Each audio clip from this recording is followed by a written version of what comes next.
Alors, la lettre du 8 septembre, voilà, le rêve du PCR occlusif. C'est là que j'ai pensé à l'analyse dont on a parlé, Renato, hein, l'analyse du prix Nobel de physique, Wolfgang Pauli, qui a demandé une analyse à Jung en 1932, donc c'est pas mal plus tard. Mais Jung oui, mon association c'était la suivante, c'est que de lire le rêve du PCR occlusif, je trouve que c'est absolument magnifique comme analyse que Ferenczi a faite de son rêve, et enfin on voit que c'est un analyste extrêmement doué, c'est ce que tu disais, et je me suis dit, je comprends que Freud ait eu des réticences à l'analyser. Si je me mets à la place en tant qu'analyste, hein, je vois arriver un collègue brillant, magnifiquement génial, je ne sais pas si je partirais d'attaque comme ça, enfin je pense que j'aurais... Hein? Tranquillement. Je crois que j'aurais aussi un certain nombre d'inquiétudes, de réticences et d'inquiétudes.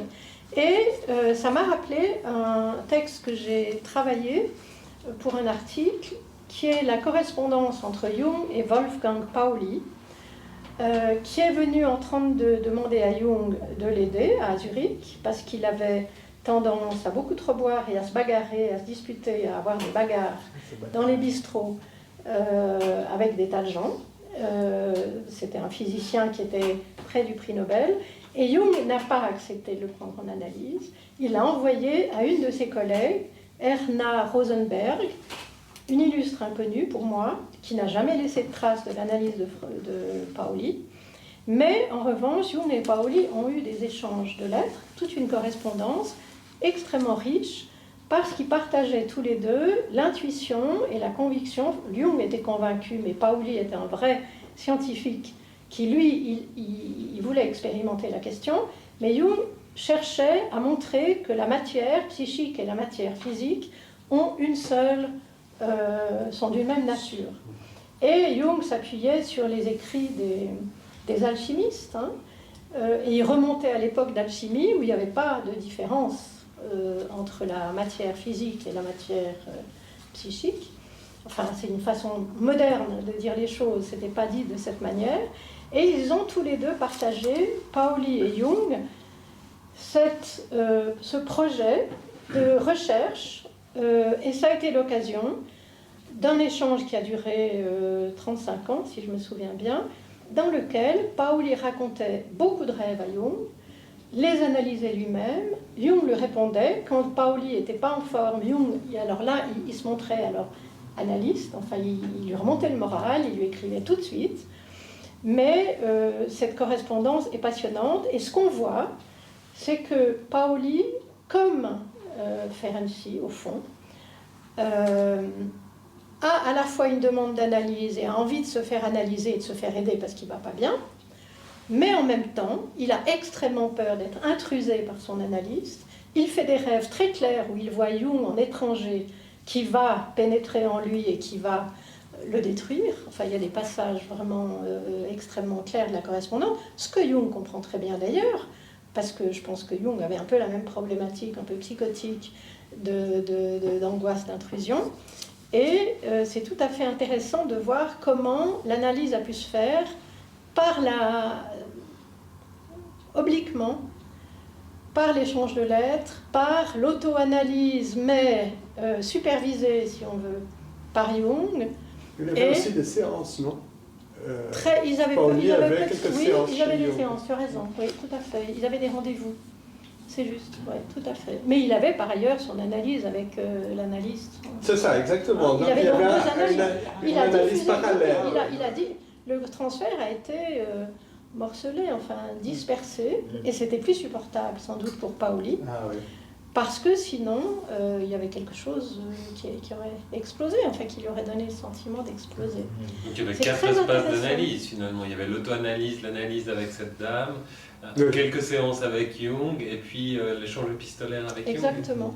Incroyable. Et je trouve que c'est vraiment intéressant, notamment pour penser à la psychose, parce que je pense qu'il y a beaucoup, si on pense à Antonin Artaud, qui a eu un analyste, plusieurs analystes, je crois, Alendi. Ah voilà, justement, c'était Antonin Artaud. J'essayais de me rappeler de qui avait fait une analyse avec Alendi. Alendi. Et Antonin Artaud écrit une lettre à Alendi en disant « En tout cas, jamais de la vie, je ne vous laisserai pénétrer en moi. Jamais. » Et on comprend bien. Oui, mais bon, pour Ferenczi, la question d'introjection et d'incorporation, ça vient... C'est différent. Il y a pénétration et pénétration. Tout à fait. De toute façon, tout à fait. Il faut que l'analyse pénètre dans le sens de pénétrer dans le sens. Oui, mais ça ne crée pas oui, l'angoisse mais de exactement. Ah non, il offre le pénis. Oui, parce sur un qu'il y a une... Voilà, lui, il offre le pénis, il dit « je suis d'accord ». Il y a une confusion entre, voilà, il y a une confusion entre introjection, qui est tout à fait métaphorique, Tout et incorporation, qui est tout à fait dans le réel. Et puis, on fait... Enfin, je pense que c'est là-dessus aussi que s'appuie l'ambivalence de Ferenczi, sur une peur d'intrusion quand même, malgré le fait qu'il a envie de s'ouvrir avec un PCR, enfin, qui met en même temps ferme, parce que je crois que c'est un moyen contraceptif. Il y a entre fermer et ouvrir. Voilà. Puis bon, les résistances aussi de Freud, exactement. À le prendre en analyse, ou à ce propos, je crois que c'est Axel Hofer qui fait une interprétation de ça. J'ai relevé un passage, c'est dans l'introduction du deuxième tome, sur la correspondance. Il mentionne Freud a utilisé subtilement mais indubitablement la nouvelle technique active sur et non avec Ferenczi. Donc la technique active, en tout cas telle qu'elle était utilisée par Freud, c'est-à-dire voilà, il a mis un terme à l'analyse de Ferenczi de manière assez nette.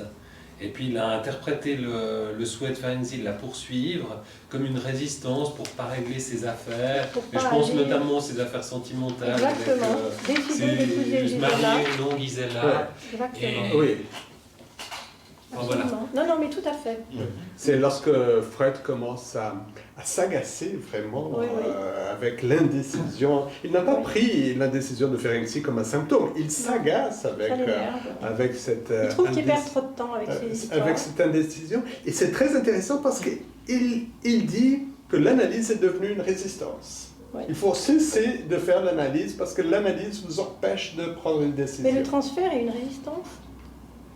Enfin, on retrouve l'idée développée chez Freud dans les écrits techniques. Oui, au début c'était une résistance, puis ensuite ça devient un instrument. Je crois bien que les textes où il parle du transfert comme résistance, c'est autour des années 12, 13, 14. Hein. Donc au moment où ça chauffe avec Ferenczi, et où la question de l'analyse se pose, et où il est embêté, où Ferenczi insiste, mais aussi lourdement. Enfin, c'est peut-être...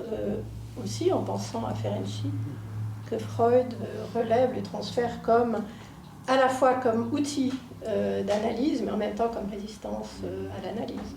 Puis Axel Hofer parle aussi dans la technique active utilisée par Freud de fixer un terme à l'analyse qui se ferait chez les patients phobiques ou obsessionnels graves, où finalement on va aboutir à rien. Donc, comme il a fait avec...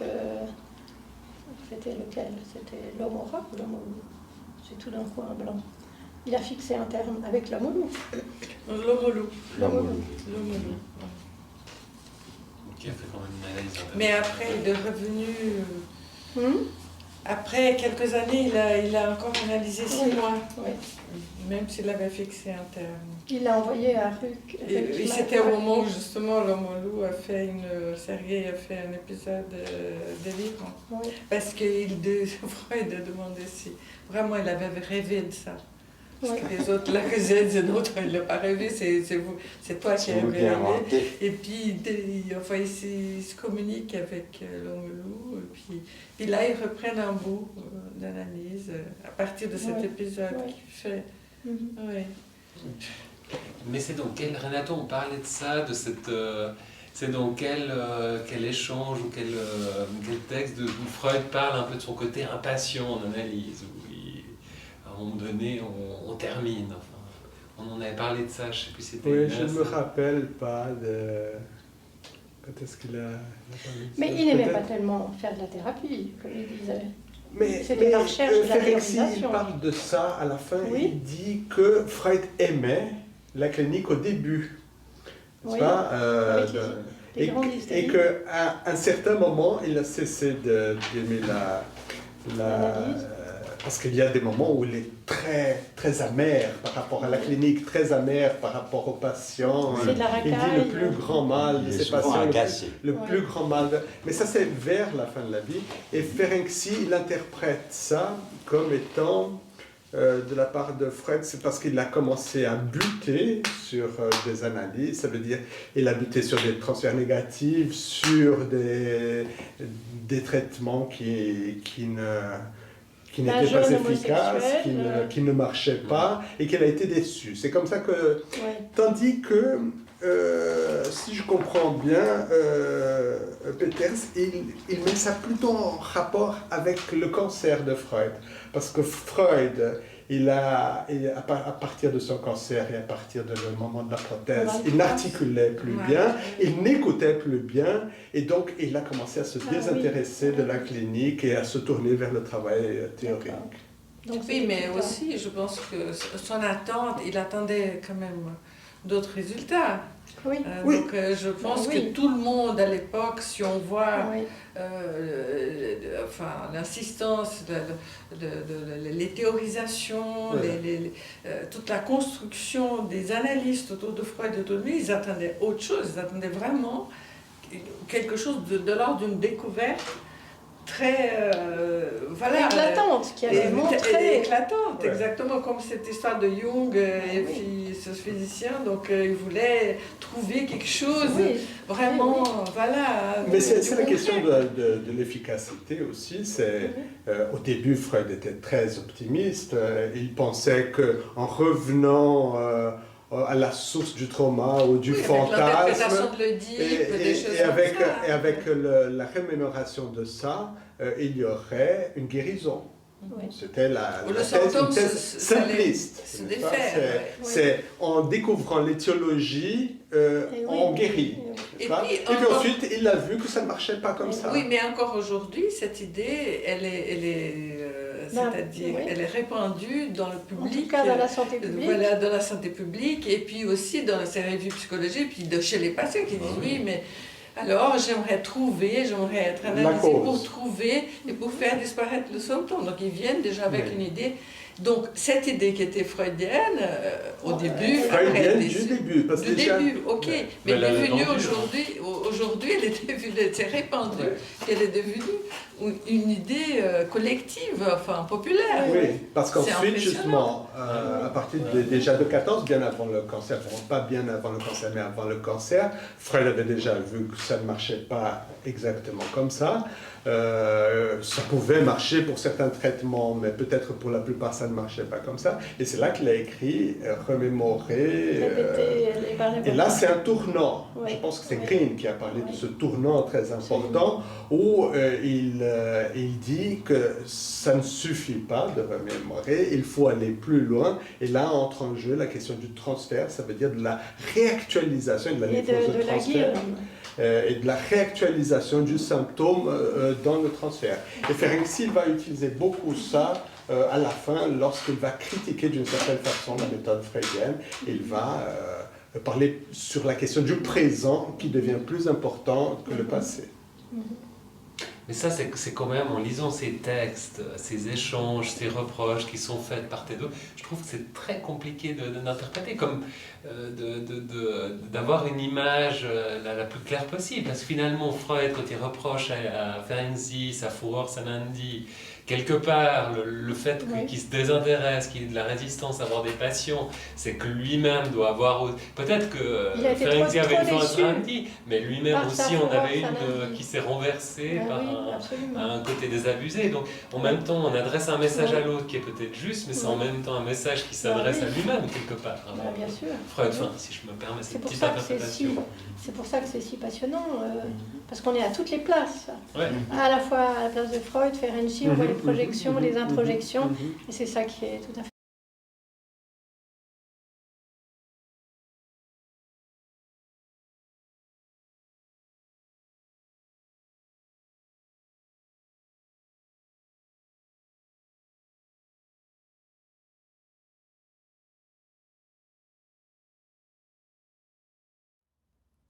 Dès son retour à Budapest, Sándor s'est installé au Grand Hôtel Royal. La séparation forcée avec Gisela n'a fait aucun bien à un couple toujours fragile. Il avoue de brèves infidélités avec des prostituées et même avec Sarolta, l'une des sœurs de Gisela, ce qui le plonge dans la culpabilité et la mélancolie. Mais avec elle, le désir n'est que rarement au rendez-vous. Souvent, il est frappé par les signes indéniables de l'âge, sur son visage et son corps. Malgré son infinie patience, Gisela ne parvient pas à dissimuler son amertume, ce que Sándor comprend très bien. Je la plains infiniment, et je vois tout le tragique de son destin. Je rends hommage aussi à toutes ses vertus, mais mon inconscient reste froid. Il n'envisage pourtant ni l'un ni l'autre de se séparer. Sándor reconnaît que le double lien avec Gisela et Elma n'est toujours pas résolu, en tout cas sur le plan fantasmatique. Et il ne peut s'empêcher de rapporter à Freud qu'une tireuse de cartes lui a dit qu'il aurait dû se marier récemment s'il n'avait pas repoussé sa fiancée, mais qu'une autre femme mariée l'adorait. Le projet de mariage avec Gisela reste de part et d'autre très incertain. Freud incite Sándor à résoudre son champ de bataille intérieur en prenant enfin une décision concrète sans se perdre dans l'interprétation de ses rêves. L'analyse doit intervenir avant ou après l'action et ne doit pas gêner celle-ci. Après d'interminables discussions avec Gisela, Sándor se sent brisé et comme en deuil. Et les symptômes hypocondriaques se multiplient à nouveau. En mars 1916, il se plaint de difficultés respiratoires chroniques depuis une opération manquée de la cloison nasale. Il envisage de se rendre à Berlin, la ville où habite Fliss, pour consulter un otorino. Freud ne dissimule pas son agacement à l'égard de ce qu'il considère comme une nouvelle résistance à ce mariage trop longtemps repoussé. Qu'on aime une femme ou non, on doit pouvoir en décider même les narines bouchées. Je sais naturellement combien il est difficile de distinguer entre ce qui est psychique et ce qui est somatique sur sa propre personne. De son côté, Sándor est persuadé qu'il ne sortira pas de ces difficultés sans une aide extérieure. Il renonce au voyage à Berlin, préférant consacrer la permission qu'il vient d'obtenir à une nouvelle période d'analyse du 15 juin au 5 juillet 1916, à raison de 2 séances quotidiennes. Freud espère passer beaucoup de temps avec lui en dehors de l'analyse. Il viendra régulièrement déjeuner ou dîner à la table familiale. La technique exigera cependant qu'en dehors des séances, rien de personnel ne soit abordé, ajoute-t-il avec une touchante ingénuité. Quelques jours après son retour à Budapest, Sándor assure à Freud que ces 3 semaines ont été les plus décisives de sa vie, tant elles ont bouleversé son regard sur les êtres qui l'entourent. Mais son attitude reste très ambivalente. Aujourd'hui, j'ai dit à Gisela que j'étais devenu un autre homme, moins intéressant mais plus normal. Je lui ai avoué aussi que quelque chose en moi regrette l'homme d'avant, un peu instable mais tellement capable de grands enthousiasmes. Il profite aussi de l'expérience analytique qu'il vient de vivre pour réfléchir en termes plus théoriques, notamment sur le transfert. Si le patient en analyse ne peut pas se montrer reconnaissant envers le médecin, c'est parce qu'en le rendant à la santé et aux exigences du réel, ce dernier lui a enlevé la jouissance qui, dans l'inconscient, accompagnait tous ces symptômes, aussi désagréables ou même mortels qu'ils aient été. En attendant, malgré ces semaines d'analyse, Sándor ne parvient pas à résoudre le problème du mariage. Le dilemme se pose de façon d'autant plus aiguë qu'Elma et son mari doivent bientôt revenir en Europe, pour des raisons professionnelles. Le couple n'a pas tardé à révéler son extrême fragilité. « Le seul homme que j'ai pu aimer, confiera Elma sur le tard, c'était mon mari. Mais c'était une sorte de Peer Gynt, et notre vie s'est défaite. » L'attitude de Gisela n'arrange rien. Incapable de fixer une limite, toujours prête à faire passer le bonheur de sa fille avant le sien, elle demande à Freud s'il ne vaudrait pas mieux attendre le retour d'Elma pour prendre une décision. Freud la met en garde contre ce nouveau délai.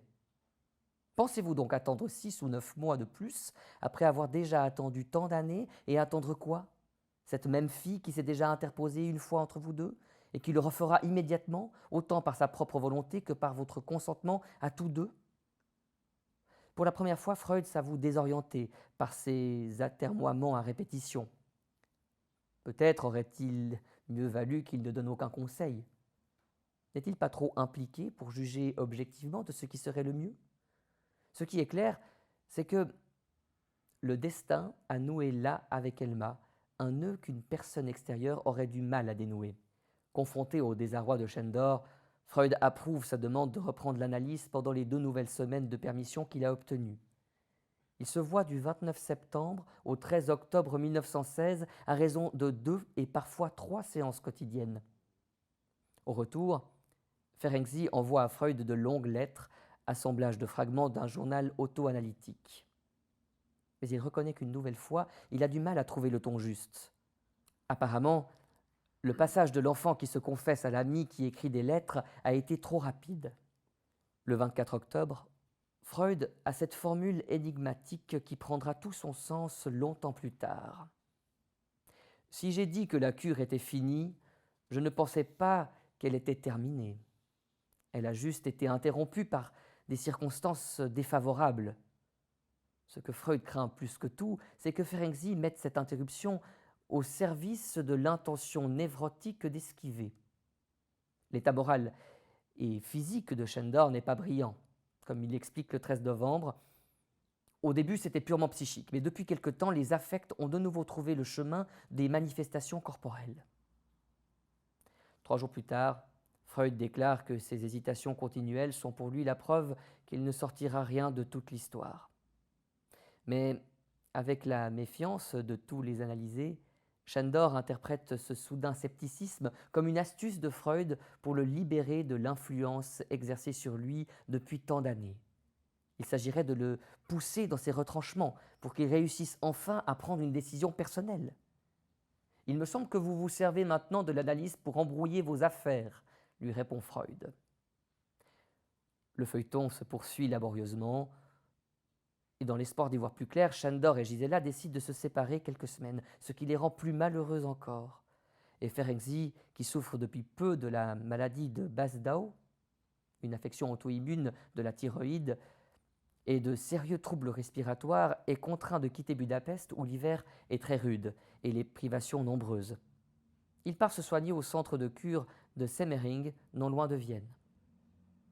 Le 23 janvier 1917, Freud dévoile son jeu dans une incroyable lettre à Gisela.